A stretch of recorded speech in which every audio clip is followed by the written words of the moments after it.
Hey everybody, Tekking101 here. How's about we talk about some Reverie news today? Does that sound good?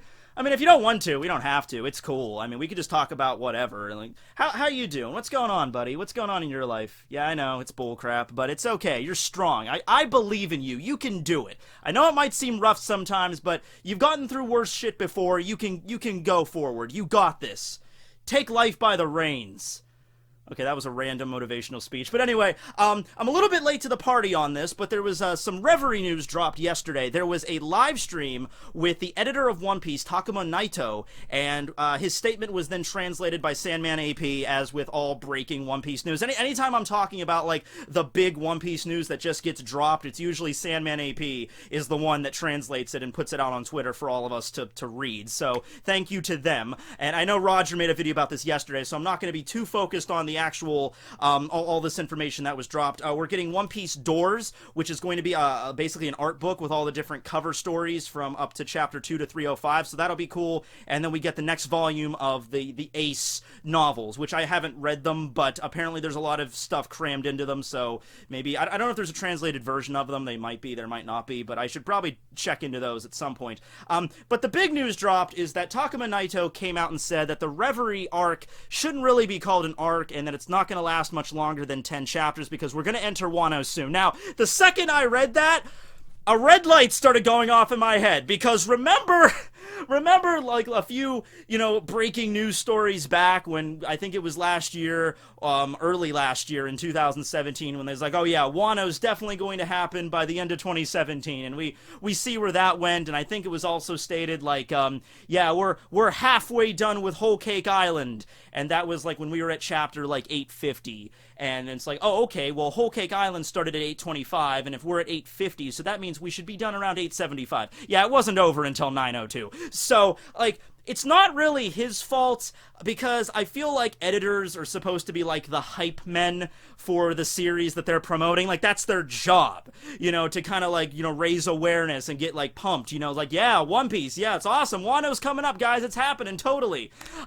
So I ever since those occasions, I always take what they say with a little bit of grain of salt, because from my personal understanding from reading One Piece for so long, Oda will include as much information and as many chapters as basically as he feels is necessary. And I think that happened with Whole Cake Island. Maybe Oda originally did have a plan to get to Wano by the end of 2017 and wrap up Whole Cake Island, but as he was going about the story, he was like, oh man, I need to include this, and I need to have a chapter including this, and I need to have some more, maybe some extra stuff with Luffy and Katakuri, maybe some extra flashback stuff, maybe a few extra stuff with the Germa I need to include. I need to make this, like I need to be happy with my creation, basically. I don't want to feel like I'm just breezing through the story like, oh, well, I was going to do this, but I removed it because, I cut stuff out because it's not important. I want to do what I want to do. That seems to be the general impression I get from Oda, and One Piece is the most popular manga worldwide, so I don't really want I don't want this to turn into like a thing that's run by the higher-ups. It's like, yeah, Oda, come on, hurry up, Oda, hurry up. I want this to be like his actual creation, what he's happy with. Now, to that end, I always figured Reverie was not going to be a long arc to begin with. I mean, I've said before, I would very much enjoy for it to be like 20, 30 chapters. I mean, I would love that. Even if it was just 20 or 30 chapters of just kings sitting around a table talking about political stuff. I'd be fine, because I'm all about world building. I'm all about talking about, like King Beer the Sixth from that last chapter. Let's build up the Roswan Kingdom. Let's build up where freaking King Taco is from. I would be perfectly content with that, but gotta keep the story moving and what the majority of the audience wants, and remember, it's still a shonen, and there's a lot of One Piece fans that are just, like, oh, let's get to the, the badass fight scenes and the samurai, and I'm fine, I can understand that completely. So, I'm not gonna, take his words at a face value 100% that Reverie is going to be 10 chapters or less. But if it is more than 10 chapters, probably not going to be very much more than that. It's probably only going to be maybe 12, 13, and then we can finally get to Wano. where if I'm looking at this the right way, if we're talking like a dozen chapters and there's minimal breaks in between, that's about 3 months of serialization. Let's maybe add 4 months onto that because there might be a few breaks in between and stuff like that, depending on how long the Reverie arc is. And that's one part I didn't get. Like, I don't like to call it an arc because it's going to be so short. I'm pretty sure more or less it's kind of the fandom that decides what is an arc. I mean, there's still an argument whether or not Water 7 and Enies Lobby should be considered the same arc. But I consider things like that little break when the Straw Hats left Enies Lobby and went back to Water 7 for a few chapters while the Thousand Sunny is being constructed. That's an arc. It's the post-Enies Lobby arc, or the second Water 7 arc. What do you want to call it? That is an arc, and that was very short. So this is the Reverie arc. Like, what else would you call it? The post-Totland arc? Like, no, it's the Reverie arc. So, fine, whatever. But yeah, it's definitely going to be an arc, and we're going to see a lot of stuff from that. So let's talk about how Reverie is going to play out.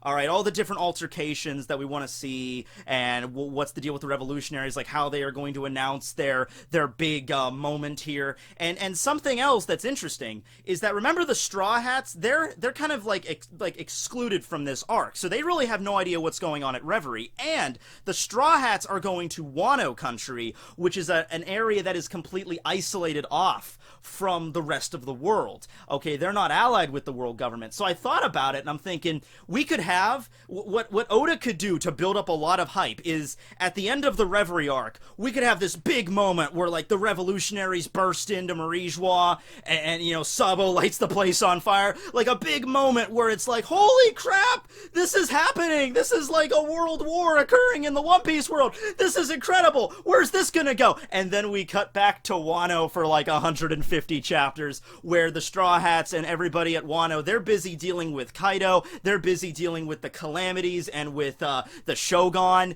and everything. I purposely, the Shogun, it's just fun to say like that. They're busy dealing with all that stuff. And, this is going to be a very long arc, of One Piece, Wano. It's going to be huge. So we're going to cut away to Wano for a very long time, probably a few years. Oh my god, a few years. I gotta sharpen my katana. I gotta get this ready to go. And then finally, after Wano is over, that's when we cut back to the big reveal of everything going on in the world. Like, while the Straw Hats were screwing off in Wano in this isolated country, meanwhile, there's a world war raging between the Marines and the Revolutionary Army or something. Like, that would be a good way to build hype. So, I am fully expecting something really big to occur at the end of Reverie. Now, I know that Dragon and Sabo already kind of announced that there was going to be something big, like we're going to declare war against the nobles, but we don't really know what that means. It could be something like at the very end of Reverie or in the middle of Reverie, Sabo just takes off his armor and he's like, I'm a member of the Revolutionary Army, and then he burns the table where all of the freaking kings are sitting at, and he burns the government flag or something, and he's like, we declare war on you, and then he just skips out, he jumps off the top of the freaking red line, and then Karasu picks him up like, Ka! And then he just sails off into the ocean, and all the Gorosei and the world government are like, oh, you damn revolutionaries, it's on now. It could be something relatively harmless like that, or it could be like, okay, that's the living quarters of the Tenryubito, and then they bomb the shit out of it. That could be that too, we don't know! So, yeah, but before we get to that big reveal, that's gonna be at the end of the arc, I would assume. The last few chapters are gonna be focused on the revolutionaries and their big, declaration of war to the Tenryubito. But up until then, I think we're gonna get a few more chapters of introductions. I think that is warranted. So the next chapter might focus on, like, Vivi arriving. We have Viola and Rebecca. They're gonna be arriving. We're gonna get little moments with them, maybe moments where they all meet up and Vivi meets with Rebecca, and then Shirahoshi meets with them and they all talk and stuff. Also, we have to see the arrival of Dalton, who's the king of the Sakura Kingdom, along with Dr. Kureha, and I'm sure their arrival is also going to be juxtaposed with Wapple's arrival, because Wapple, of course, is the previous ruler of Drum Kingdom, now it's Sakura Kingdom. Now he's the ruler of the Black Drum Kingdom. Not a very creative guy, Wapple, but but we got to have an interaction between them. You know, there's a few other kings and stuff we've seen throughout the One Piece world, like that Thalassa Lucas dude, and so maybe we'll see him in the background, but maybe who knows, maybe he might be important. That's one thing you never know about Oda. He could introduce a character like just as a background decoration, you know, hundreds of chapters ago, and then all of a sudden he's back and he plays a very critical role here. Who knows? So in fact, last time I think Thalassa Lucas was one of the kings that was like leading the meeting of Reverie, so they might delegate like responsibilities, like this year Cobra, you get to lead the meeting, this year this guy gets to lead the meeting. I don't know how it works, and that also might be something too. Oda might, you know, take his time to actually explain, you know, how the process of Reverie works, like how long do they meet, when they meet around like the table, you know, who gets to control the meeting or something like that. How do they decide on certain things? You know, that could be something Oda could mention. And Naito also throws into this that there's going to be so much important information crammed into Reverie that audiences may feel like rereading those chapters. I am all for that 100%. And this might be something that's like, well, Oda might be like, well, I could go a few more chapters, or I could just cram a few more things into the chapters that are already existing, but it's going to be very heavily dialogue-based. And, look, I get it. Like, if you've ever read Hunter x Hunter, you know Togashi has a dialogue fetish, or at least an inner monologue fetish. There are entire pages of Hunter x Hunter where it takes me as long to read as an entire chapter of, like, Bleach or something. Like, it's a lot of dialogue in Hunter x Hunter. So we're not probably going to get something that extreme, but the dialogue is probably going to be dialed up a little bit more than what we're used to in One Piece. Which, I actually, when I read that, I was excited, but at the same time I was like, oh, that's going to be a bitch to review. That's going to be... Because if there's a chapter that's just, like, packed in with dialogue, you know, oh man, my reviews are already, like, 30, 40 minutes long. Every review in Reverie might be, like, over an hour long. Like, I'm okay with that. Are you okay with that? I mean, another thing I was thinking about doing was I could just do the review, just kind of gloss over everything, and then I'll make little bookmarks and be like, okay, so Cobra brought this up at Reverie, and this was a big deal, so I'm just going to make a separate video on that. I might do that too. So hold tight and let me know how you feel about that. I mean, I'm okay with long videos. I mean, I did those Straw Hat discussions, and each one of those was like an hour and a half long, so I'm cool with it. But sometimes I understand, yeah, the videos are pretty long. Right. So we're going to get an introduction to all that, maybe an introduction to how Reverie actually operates. I also want to see the Gorosei making an appearance, and I also want to at least see a few of the... We might actually get to see the Tenryubito in their full scope. Like, how many Tenryubito are there? That's something that, you know, you never really think about, but might be something to find out about, because they're the descendants of all the 20 families that existed. But then again, you have, like, Stelly in the last chapter that said he wanted to be a Tenryubito, but he's not a descendant. So some people have actually, you know, theorized that because, you know, you have 20 families that existed 800 years ago, you know, there's issues with inbreeding and stuff like that over the course of the centuries, and there might be some world nobles that aren't directly related to them. That might just be a story that they tell the world. That might just be like, oh yes, the world nobles are the direct descendants of all 20 families. Maybe some of them are, maybe some of them aren't. You maybe don't know, and maybe there is like a secret way that only like the kings and the higher ups, like the pirates and the normal citizens wouldn't know about this, but a way that someone could become a world noble, and they can kind of, because the world government's in control of all the world's knowledge pretty much, so they could spin it like, oh yes, this is King Stelly. It turns out he's a distant relative of King Carnus Bombastus that founded the world government 800 years ago. Crazy, isn't it? He's the new Tenryubito. So yeah, there could be something like that, introducing the Tenryubito, how many there are. See Roswald again. Maybe he has like a big scar on his face after Luffy. No, Charlos is the one Luffy punched. Roswald was his father. But yeah, we could see them again, and they have a meeting at Reverie, and we get to see how the Tenryubito actually, what role they play in Reverie, because a few of them seem like they're knowledgeable about the world, and others, like Charlos, just seem like they're pompous rich kids that really don't care about the world. They just, like, are just awash in abject luxury and power. You know, they're just like, I'm rich, I can shoot anyone I want, I don't need to care about political situations, you know? So, we're gonna see exactly how the dynamic works, how the kings of the world go on with the royalty of the world, how they get along. I would like to see that. The Gorosei as well. Can we finally get their names? I want to see their names. I think this would be a perfect time to finally, here are the Gorosei. They're sitting maybe at a big table. Like, here's all the kings down here, and then there's like a little staircase and a bigger table, and all the Gorosei are sitting around that. Like, you have Samurai Gandhi chilling out there in the center, and we have a big double-page spread where we finally find out what their names are. You know, and maybe their names could be indicative of, like, famous world leaders from our world or something. Like, the guy that has the birthmark on his head, kind of like Mikhail Gorbachev, might actually, you know, his name might be similar to that. Who knows? But, yeah, can we finally get the Gorosei's names so I can just stop calling them my little nicknames like Judge Dreadlocks and Samurai Gandhi and Sanji's uncle and Gandalf's brother? You know, can we at least, you know, get something more there? That would be nice. So on top of that, we also have Cobra, who is the king of the Alabasta Kingdom, and he's the Nefertari family.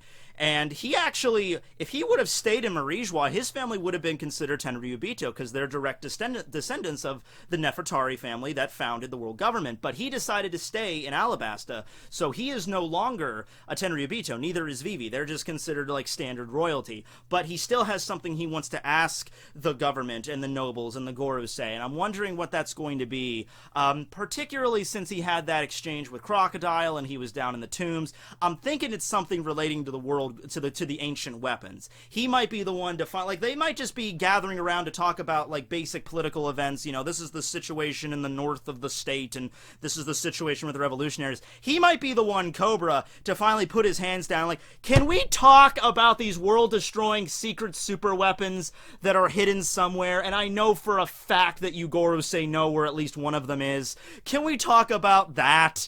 And that's kind of scary for Cobra, because that might, I've said it before, but that could result in him getting, I mean, Vivi becomes a queen, Queen Vivi, that's awesome, but her dad dies. That's not good. That's not awesome. But yeah, he might finally bring something up relating to that. Like, look, can we talk about this? Like, I know you guys are all uppity about the Void Century and the poneglyphs and the ancient weapons, like, don't ever bring them up, but, you know, don't talk about them, just pretend they don't exist. But seriously, this is becoming an issue. Like, Crocodile almost killed, Crocodile, who worked for the government, by the way, tried to wipe out my entire kingdom and have me dethroned and had me killed almost, freaking crucified me to a wall. That hurt like a son of a bitch. All for the sake of discovering these poneglyphs. So this is an issue. People are finding out about these things. Can we talk about this? And at that point, the Gorosei are either... I feel like if that was the question that Cobra actually brought up to them, probably not in that much of a direct of a way, but if that's how Cobra brought it up to the Gorosei, I can feel the Gorosei being rather split on that. Because remember back when Clover was talking to the Gorosei about the Ancient Kingdom on Ohara? Well, you know, the Ancient Kingdom's not actually on Ohara, but you know what I mean. Like, Clover was talking to the Gorosei. One of the Gorosei seemed rather reasonable. That was just like, oh, well, how much do you know about the Ancient Kingdom? And Clover was talking about it, and that member of the Gorosei seemed to be open to dialogue. And then finally, when Clover was getting ready to speak the name of the kingdom, that's when the other Gorosei spoke up and was like, shoot him now! Kill him! And then they killed him. So it seems like the Gorosei might be split on this. Some of them might be more realistic, like, okay. I think it's time that we finally discuss this stuff to you guys, because you're the kings of the world and everything like that. It's time that you maybe learned about this, or at least a select few. And there might be other members that are like, no, we're not talking about it. We're not. You shut your mouth, Cobra. You speak again, and you're going to be thrown off the top of the red line or something like that. So we'll see how that goes. Also, something that's very, very scary, and I cannot stress very enough here: an ancient weapon is at Reverie right now. Shirahoshi. If that doesn't come into play at some point, I am going to be very surprised. Now, to be fair, they don't all... Well, I don't want to say nobody knows about it, because we have no idea what the Gorosei know. The Gorosei probably know the whole history about the Void Century. They know what really went down. If anybody would know, it would be them. It would be the Gorosei.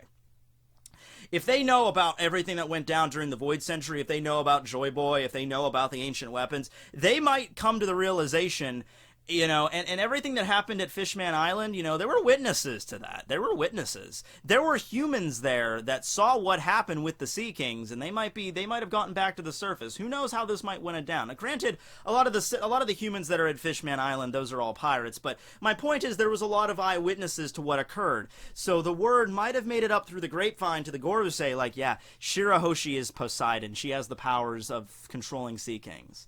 So if that knowledge reaches them, we might have a situation on our hands here where, hey, maybe they try to capture Shirahoshi, and then the revolutionaries have to intervene to save her, or, Shirahoshi ends up getting captured by the world government for their own gains, and then, they have to try to get them back, or something like that. Like, there might be a lot of splits happening here in the One Piece story, even more so than usual, where, yeah, we're focusing on the Straw Hats doing their thing, but we're doing this more Game of Thrones style, where it's like, here at Marijois, and now we cut over to Wano, and now we cut back to Fishman Island, and now we cut to this location. There might be something like that going on, because we're nearing, well, I mean, the end of One Piece is still very long away. Like I said, Wano is going to be just a long arc in and of itself, and we still have a lot of arcs after Wano.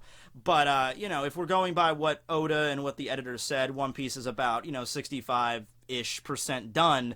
We probably should start setting up things relating to the final battle, to the finale, rather shortly. And at the end of Reverie, holy crap, Shirahoshi, an ancient weapon, has been captured by the world government. I think that would be definitely a good way to end it out. And then we could be like, oh wow, what's we're gonna go from here.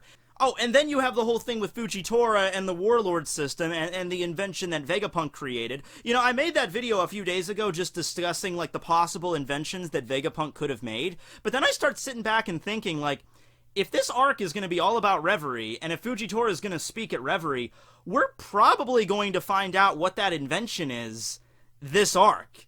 I mean, it wouldn't make any sense to find out about it, 2 years from now. We're probably going to find out what that invention is, in the next 3 months or so of Reverie. So hold on to that. And then I also started thinking about Green Bull, and I'm like, well, Green Bull, in the last chapter, he was a silhouette, so I just assumed Oda wasn't ready to reveal him yet. But I'm like, it's not like Green Bull is just going to appear in one chapter for Reverie. He's already at Marijois, and then he's just going to disappear. We're probably going to see him during this arc again. And whether or not Oda chooses to keep him in silhouette the entire time or to actually reveal him, because you also have to figure there was a lot of stuff in the last chapter to unpack, a lot of stuff going on, so maybe Oda wants to wait until there's a chapter where it's like we could just focus more on Green Bull, and that's like the big full-page spread introduction of what he looks like. So that we could find out what Green Bull looks like and the invention of Vegapunk within the next 3 months or so of Reverie, so that could definitely happen, so I'm looking forward to that as well. I can't really think of anything else major right now. I mean, there's little things like, Dalton and Wapple, or Kureha sassing Wapple or something like that would be funny.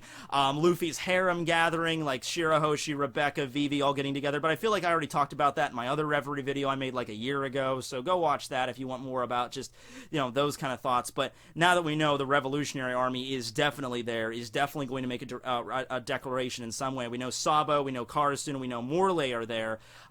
Bello Betty is still at Kamabaka, so she's not going to be making an appearance. Lindbergh might be making an appearance, so we'll see where that goes. Get some mink representation up in here.